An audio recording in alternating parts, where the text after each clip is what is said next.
이런 가운데 국토교통부가 서울 양평고속도로 종점이 특혜 논란이 불거진 강상면으로 바뀌게 된 이유에 대해 해명했는데요. 풀리지 않는 의문은 여전히 남아 있습니다.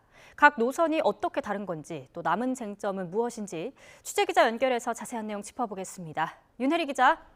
네, 경제부입니다. 네, 어제 국토부가 현안 브리핑 열고 또 그간 제기된 의혹들에 대해 반박을 했습니다. 문제가 된 대안 노선, 어떻게 등장했고 어떤 차이점이 있는지 전해주시죠. 네, 국토부가 타당성 조사를 위해 검토한 노선은 모두 3가지인데요.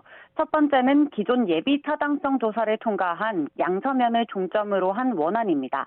두 번째는 강상면을 종점으로 바꾸는 대안 노선입니다. 마지막은 양평군이 건의한 3가지 노선 가운데 두 번째 안인데요.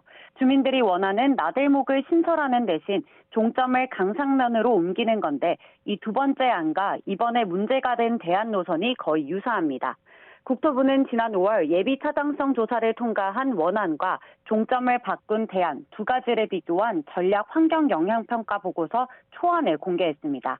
이때부터 바뀐 종점 인근에 김건희 여사 일가가 땅 29개 필지를 소유하고 있다는 사실이 알려지면서 특혜 논란이 불거졌습니다. 애초 이번 달 주민설명회를 거쳐 의견을 수렴할 예정이었지만 특혜 논란이 사그라지지 않으면서 지난 6일 사업은 전면 백지화됐습니다. 바뀐 종점을 대안으로 내세운 이유가 있을 텐데 국토부가 원안보다 바뀐 대안이 더 낫다고 설명한 근거는 어디에 있습니까?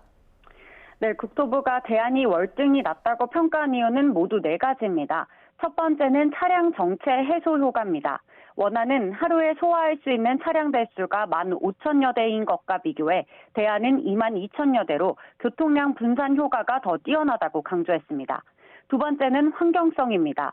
상수원 보호구역을 우회하는 등 환경 훼손 지역을 최소화할 수 있다는 겁니다.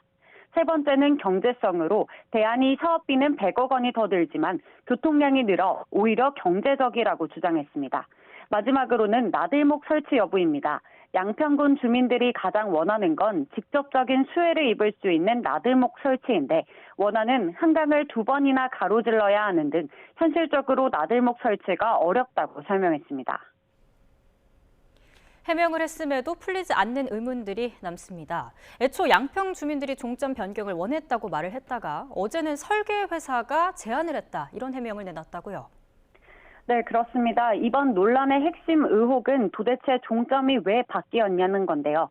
처음 국토부는 양평군 주민들이 나들목 설치를 원해 이게 가능하도록 종점을 바꿨다고 설명했습니다. 그런데 어제 해명에서는 설계 회사가 새롭게 등장했습니다. 지난해 3월 타당성 조사에 착수한 이후 용역을 맡긴 설계사에서 조사를 진행했고 불과 2달 뒤인 지난해 5월 용역 착수 보고에서 강상면으로 종점을 변경하는 대안을 설계사가 먼저 제시했다는 겁니다. 양평군이 나들목을 설치할 수 있는 대안 노선 3개를 건의한 건 그로부터 2달 뒤인 지난해 7월입니다.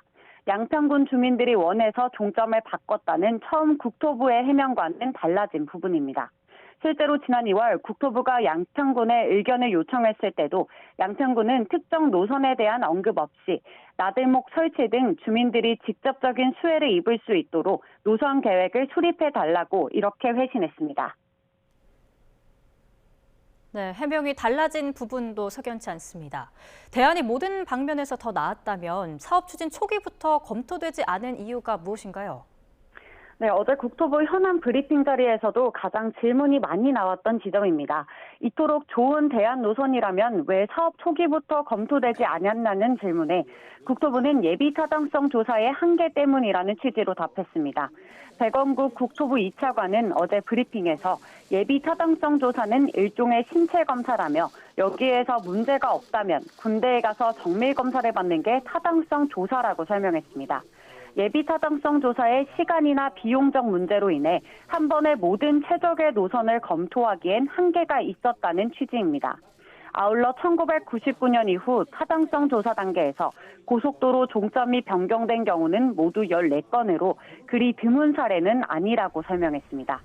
하지만 이번 서울 양평고속도로가 국가계획으로 포함된 지난 2017년부터 지금까지 한 번도 등장하지 않았던 강상면 종점 노선이 예비타당성 조사를 통과한 원안을 누르고 갑작스럽게 등장한 배경에 대해선 여전히 의문이 풀리지 않고 있습니다.